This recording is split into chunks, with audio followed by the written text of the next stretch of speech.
Welcome to Roll for Insight, the D&D podcast where we dive into the game, the lore, and the internet's favorite arguments. Grab your dice and your character sheet, and let's roll for insight. Hello, welcome to Roll for Insight. In this episode, we're talking about the Barbarian of the 2024 D&D Player's Handbook. So this is the fierce warrior of primal rage, according to the artwork in the handbook. And it is showing the Barbarian standing with a great axe inside what looks like the jaws of a giant beast. I think it's a dragon. Looks like a bit of a wingtip there and looking pretty stoic. So in this episode, we'll cover the description from the handbook, the core Barbarian traits. We'll break down the level 1 class features. Then we'll take a breakdown of the early level class features from level 2 to 6, a breakdown of the mid-level class features from level 7 to 14, a breakdown of the high-level class features from level 15 to 20. We'll do a general review of the strengths and limitations of the class. We'll pull some opinions from the internet, and then we'll end on some fun fact information about the Barbarian.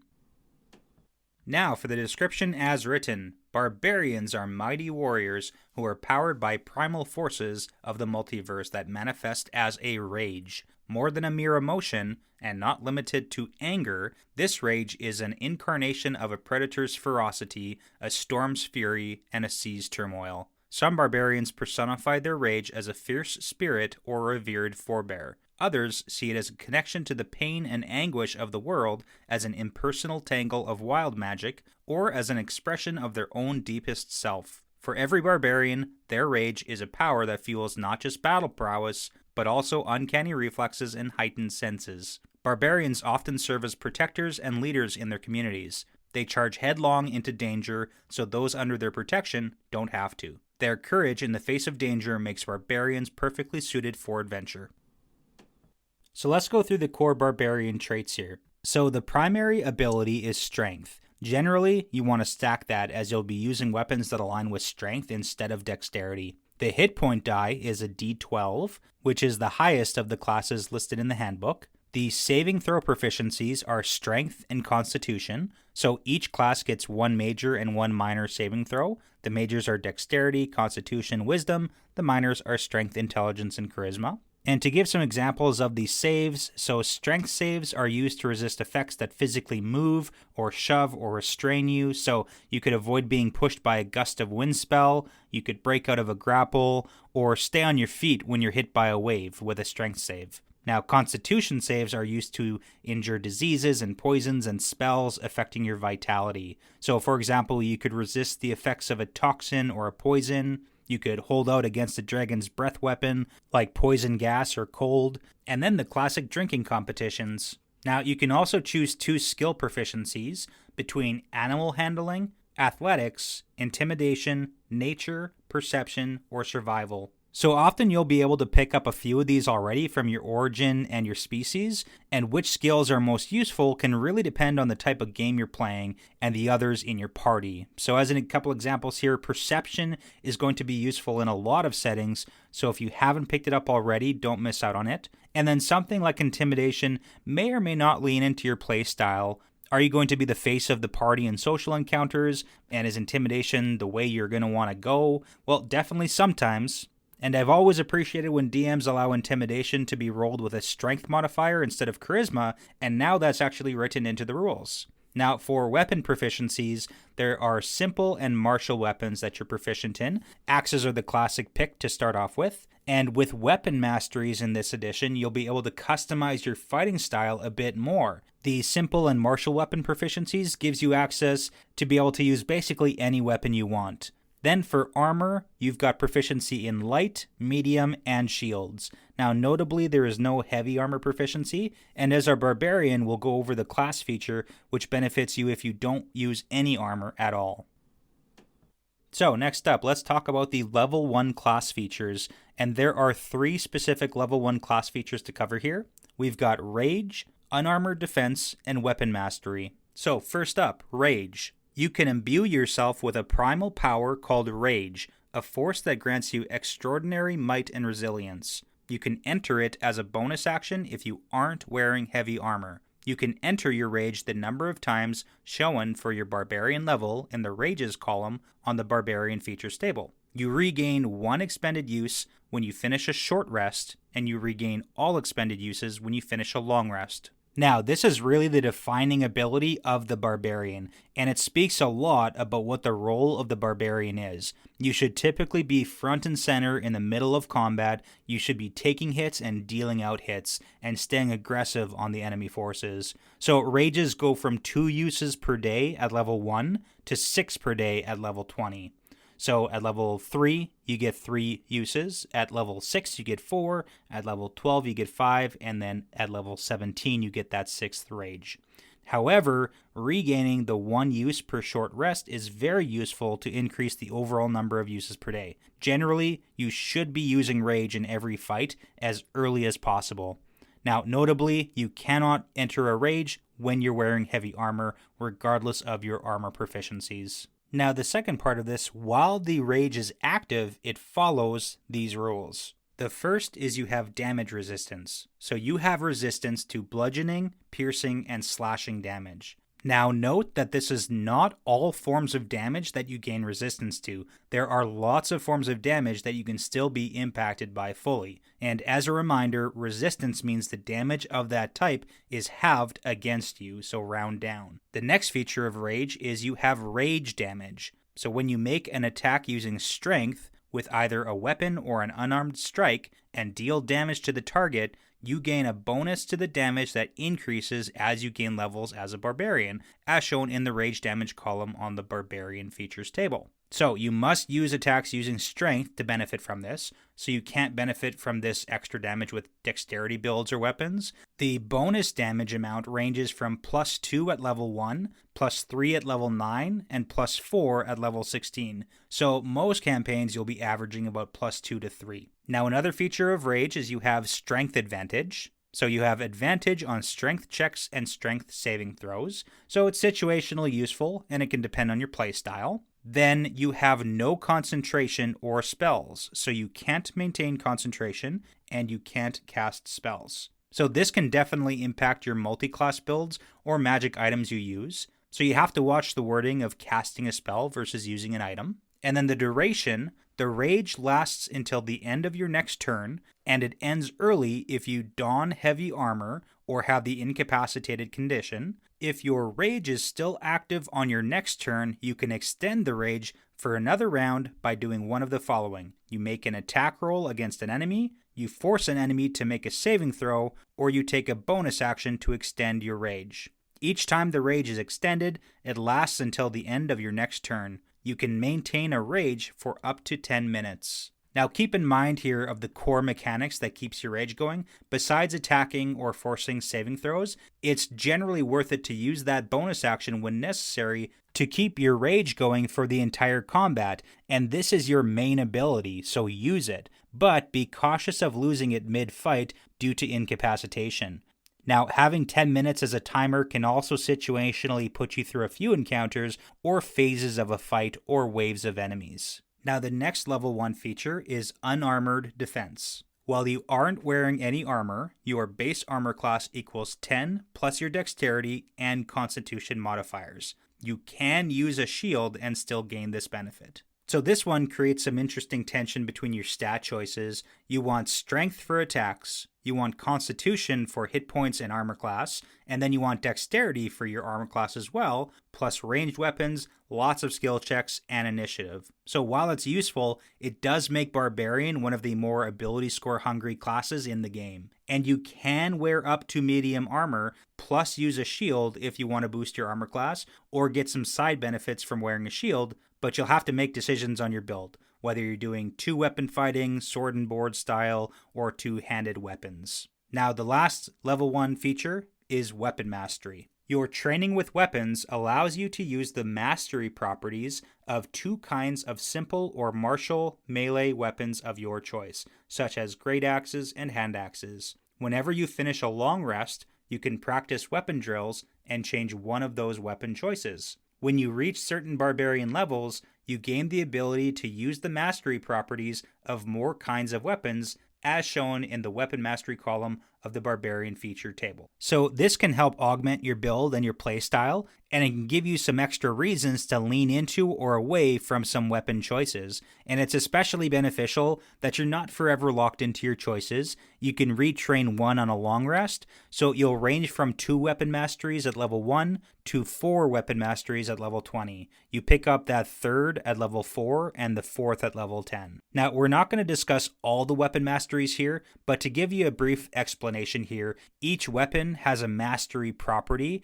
which is usable only by a character who has a feature, such as weapon mastery, that unlocks the property for the character. So as an example, Battle Axe, which is a popular barbarian weapon, has the Topple weapon mastery. So if you hit a creature with this weapon, you can force the creature to make a Constitution saving throw. Difficulty class is 8 plus the ability modifier used to make the attack roll and your proficiency bonus. So level 1 would probably be around a DC of 13 because 8 plus 2 proficiency plus 3 strength. And on a failed save, the creature has the prone condition. Now, prone condition means that the creature is knocked down and either has to crawl or spend half their movement speed rounded down to stand up.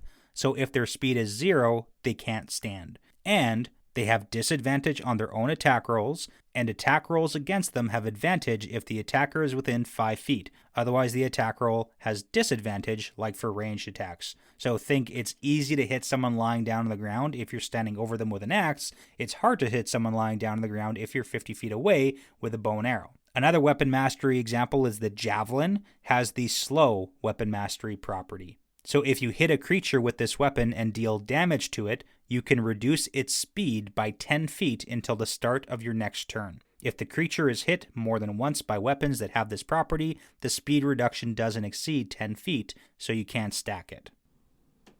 Now let's go into the early level class features from level 2 to level 6. So at level 2, we unlock Danger Sense and Reckless Attack. Danger Sense. You gain an uncanny sense of when things aren't as they should be, giving you an edge when you dodge perils. You have advantage on dexterity saving throws unless you have the incapacitated condition. Now, this one is a really nice passive buff on a major saving throw. So this is in addition to your proficiency in strength and constitution saves as a barbarian. And having the advantage on dexterity saves is always useful. There are lots of damaging spells and area of effect spells and lots of dungeon traps that rely on dexterity saves. So this one can help you be the leader in the marching order for the group. And keep in mind, this is typically more of a physical resistance feature rather than a mental resistance feature. Now, the next level 2 ability is Reckless Attack. You can throw aside all concern for defense to attack with increased ferocity. When you make your first attack roll on your turn, you can decide to attack recklessly. Doing so gives you advantage on attack rolls using strength until the start of your next turn, but attack rolls against you have advantage during that time. Now, this one is an incredibly powerful ability, and it's a core reason why a lot of barbarian builds go all out on damage output versus increasing armor class, because functionally, you're using reckless attack on most turns. So attacks usually have advantage against you, making armor class a bit less relevant. It doesn't mean you want to toss armor class out the window, but you may not want to put as much emphasis on it, especially since you do have resistance to common damage sources while you're raging. Now, in older editions, this also was really powerful and had synergy with great weapon master style builds because taking that -5 to attacks for the +10 damage was a great trade-off with advantage on attacks. Now, keep in mind the 2024 Great Weapon Master feat is now written a bit differently, but it still has really good synergy. Now, it's also really important to learn when it's not a good idea to attack recklessly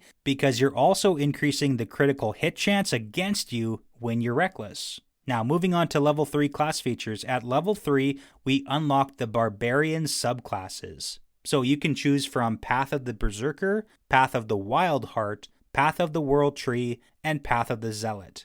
And we'll be breaking these down individually to get a really good look at the subclass features. So these are going to determine a lot more of your play style and the flavor of your Barbarian. The other level 3 feature is Primal Knowledge. You gain proficiency in another skill of your choice from the skill list available to barbarians at level 1. In addition, while your rage is active, you can channel primal power when you attempt certain tasks. Whenever you make an ability check using one of the following skills, you can make it as a strength check, even if it normally uses a different ability. So, those skills are acrobatics, intimidation, perception, stealth, or survival. When you use this ability, your strength represents primal power coursing through you, honing your agility, bearing, and senses. So this one is a bit of a power bump on skill checks. I'm always going to say yes to having another skill choice to add proficiency to, and you can choose from the same Barbarian list, which is animal handling,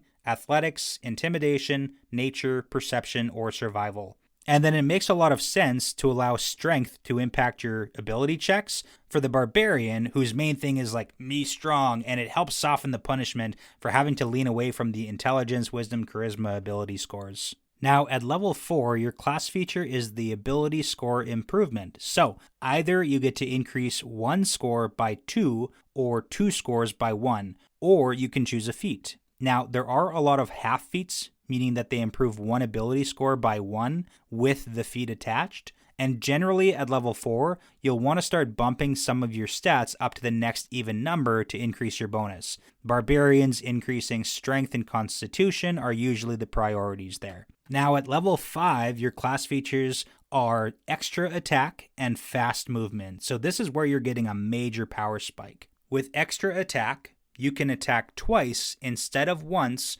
whenever you take the attack action on your turn. So being able to swing that great axe twice per turn now instead of once is huge. Then fast movement, your speed increases by 10 feet while you aren't wearing heavy armor. And again, note the no heavy armor aspect, but now you're bumping speed up to a total of usually 40 to 45 feet per turn, which is around a 35% increase to your speed. Now you're looking at doing things like closing distances quicker, having a larger threat radius, and you can catch up to a lot of fleeing combatants rather than just trying to keep pace with them. So the Barbarian is very like, I'm in your face and no, you can't ignore me with its style of play.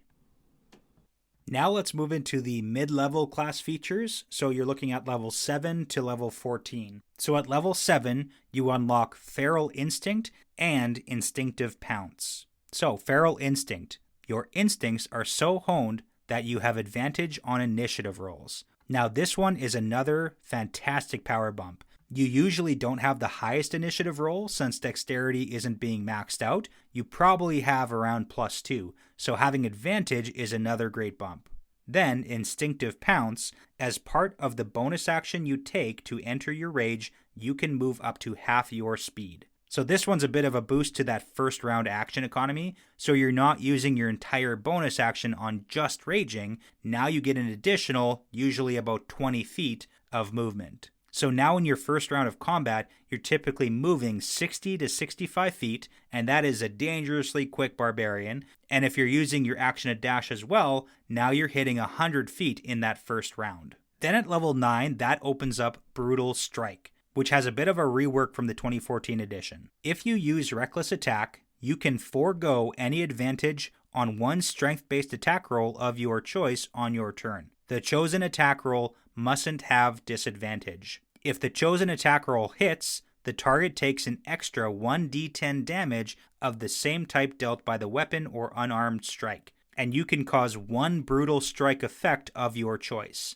You have the following effect options. Forceful Blow. The target is pushed 15 feet straight away from you. You can then move up to half your speed straight toward the target without provoking opportunity attacks. The other is Hamstring Blow. The target's speed is reduced by 15 feet until the start of your next turn. A target can be affected by only one hamstring blow at a time, the most recent one. So this is really adding a lot more consistent sources of additional damage to the Barbarian attacks, especially at later levels when your attack modifiers are already quite high and getting advantage is just icing on the cake. So now you can convert that advantage on the attack roll into more damage. Then having the Forceful Blow and the Hamstring Blow adds a bit more functionality to your attacks. Rather than just lowering the enemy's hit points, now you're looking at strategic maneuvering, some battlefield control, and maybe splitting up those attacks to put some negative effects on multiple enemies. Plus, increasing your speed again by half. Now, at level 11,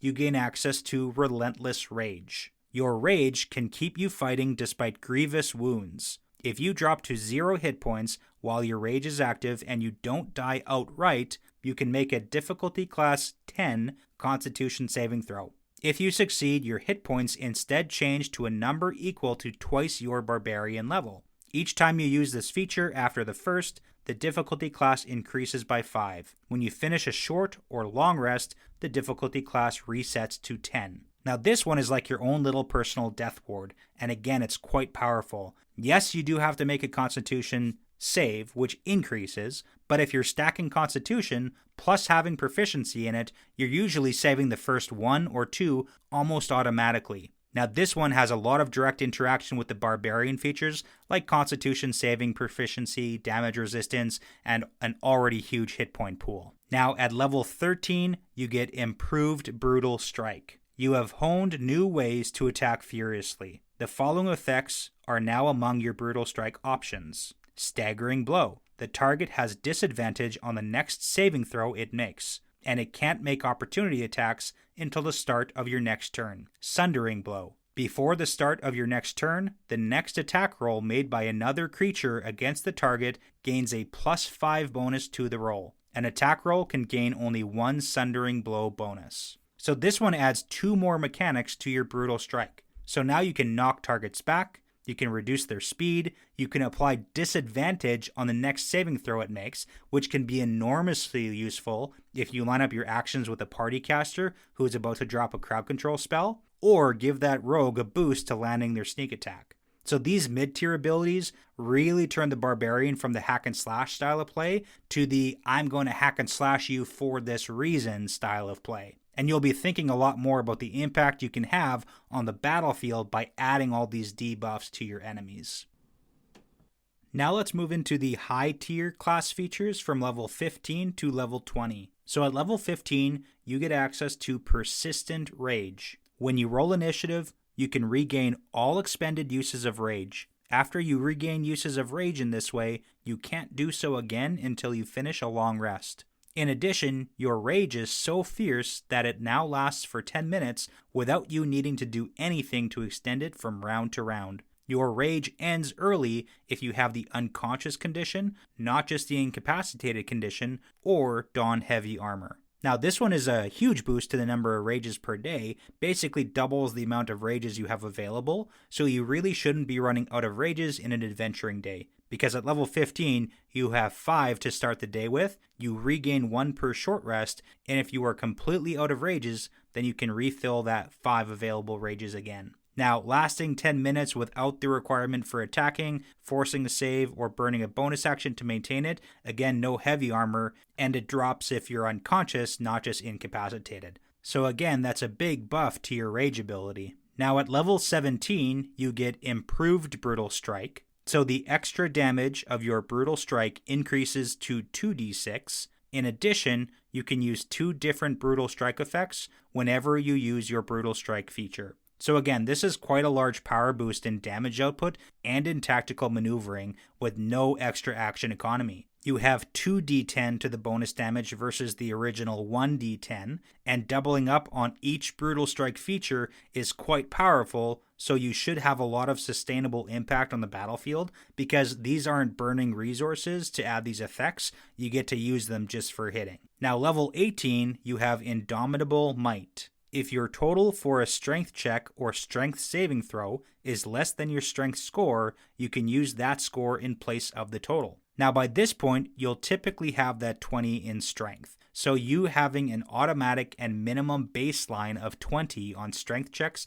and saves means if you're using your ability to grapple, to shove, or Barbarian handle your enemies, then you can really start locking down enemies who don't have the means to escape or pass that 20 DC. Now at level 19, you get an Epic Boon. So you gain an Epic Boon feat or another feat of your choice for which you qualify. The Boon of Irresistible Offense is recommended. Now, this gives lots of options to lock down your final touches to your Barbarian, and the recommended boon is the boon of irresistible offense. We're not going to cover it in detail here, but the basics are it increases your strength or dexterity by 1. Your bludgeoning, piercing, slashing attacks always ignore resistance. And when you roll a natural 20 on an attack roll, you can deal extra damage equal to the ability score increased by the feat. So if you have 20 strength, that's 20 extra damage on a critical hit. Then, at level 20, Primal Champion. You embody primal power. Your strength and constitution scores increase by 4 to a maximum of 25. Now, this one is just an overall absolutely a huge boost. You're getting 8 stat points, which is the equivalent of getting 4 ability score improvements. It's a huge damage and attack boost. It's huge for your Indomitable Might, which now usually you have a minimum difficulty class of 24 on strength checks and saves. And this is also huge to your armor class, your constitution saving throws, and your hit point pool, because you're getting the additional hit points for previous levels as well. So really a great capstone feature here. Okay, so now let's recap some overall strengths and limitations of the Barbarian. So some notable strengths of the Barbarian: it's got the highest hit die in the game at a D12, and they are very durable. You have damage resistance during the rage, which to the common forms of damage in the game, it functionally doubles your hit point pool, so you can be really hard to bring down. They've got excellent synergy with strength, but you do really have to commit to that ability score. And you've got really simple action economy. Generally, you're not going to be stuck in decision paralysis, like trying to choose a spell to cast. This makes the class pretty beginner friendly. But with the addition of the weapon mastery and the brutal strike effects, you do have a lot of versatility on how you impact the field. Now, something that also gets overlooked by the flashy abilities of some class, the Barbarian just has really reliable and consistent damage. Now, there are limitations to the class, however, so knowing your playstyle is important. There are limited ranged options, and since a lot of the core features for the Barbarian are strength-based, you need to do what you can to have mobility, so you might need to invest in some magic items. There's also minimal out-of-combat utility. They're not necessarily going to be the face of the party. They're not going to be leading the table in a lot of the checks. There's no spell casting and no concentration from raging, which can limit the multi-class options. And then it really does rely heavily on melee positioning, which in some fights, and dependent on the DM, might make things challenging. You could do a lot of damage if you could reach them. So one of the biggest hurdles, it's also very vulnerable to a lot of the common influences. So things like the wisdom saves and the charm effects. Mental control, like Barbarians are very physically dominant, but they're very easy to target with the mental attacks. And last, as a note, there is some argument to be made that rage is technically a limited resource, so it has to be managed across the adventuring day, but this is really only a consideration in the very early levels, but also you have that short rest recovery as an option, so keep that in mind. Now let's take a look at some of the internet opinions and discourse around the Barbarian. So the Barbarian seems to have a pretty love-hate relationship with a lot of people, and martial classes in general sometimes get undeserved hate, but hey, it's the internet. So common arguments is that the Barbarian is too simple. Some players argue that it lacks complexity, and it's really repetitive because you move, you swing, you hit. And sure, mechanically, Barbarians are pretty straightforward, but 2024 has added a lot of versatility to the class, and now they can impact enemy movement and saving throws and positioning. There are a ton of great battlefield options. Now, simple also does not mean weak, and simple is relative. You still have mechanics to consider, like positioning and when to enter your rage and maintaining it, and you do have tactical decision making absolutely existing on who you're trying to lock down in combat. Now, some people also feel like the Barbarian falls off at high levels, and this comes up pretty often, but that's not unique to Barbarians. I'm pretty sure this has been said about every single martial class out there, because when you compare what the Barbarian does to things like spellcasters bending reality, sure, it might seem a little bit underwhelming. Barbarians don't get the flashy scaling of the high-level spellcasting, but as a character choice, they're extremely durable, and that scales very well, and their survivability becomes very valuable as the damage spikes increase in later campaigns. So this debate depends really heavily on the campaign difficulty, but I promise you won't be complaining about the Barbarian after it takes like 3 back-to-back-to-back disintegrates to the face, then says, okay, my turn. Now, another common argument is that the Reckless attack kind of broken, because granting advantage on attacks basically for free is very strong, and that advantage can set a standard against other martial classes. But keep in mind, Reckless attack also grants your enemies advantage against you, and then the new mechanics now give you the trade-off of the increased damage, so you do have options ahead of you. But generally speaking, Barbarian is pretty positively received. One of the most consistent positive opinions online is that the Barbarian just feels really good to play at the table because you're almost always contributing in every single combat. You're rarely shut out by things like bad rolls because of the choice of taking advantage and then having a really high strength. Plus, you have a very clear role at the table. You get in, you hit hard, you get hit hard, and you stay standing. So there's very little dead turn feeling with the Barbarian when you're not able to do anything. At the worst, you're usually just doing less damage than the maximum possible output. And even when you're not optimizing perfectly, you're still doing things like absorbing damage and threatening enemies, and you're controlling space literally just by existing. And a lot of players describe Barbarians as one of the most satisfying and reliable classes to actually play session to session with, even if it doesn't look flashy on paper.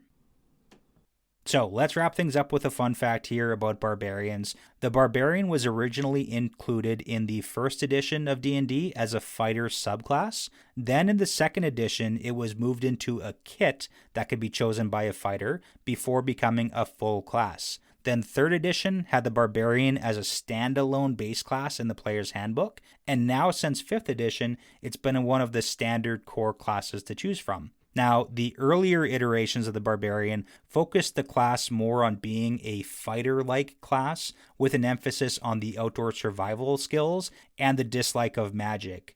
And then later editions leaned into the rage mechanic, and the rage mechanic would do things like boost strength and constitution while giving armor class penalties, plus some temporary hit points from the constitution boost. And last, earlier versions also had the Barbarian as the only characters who did not automatically know how to read and write, and they would have to spend skill points to gain that ability. Well, that's it for this session of Roll for Insight. Thanks for listening, and thank you to all our supporters on patreon.com/rollforinsightpodcast. And we will see you next time.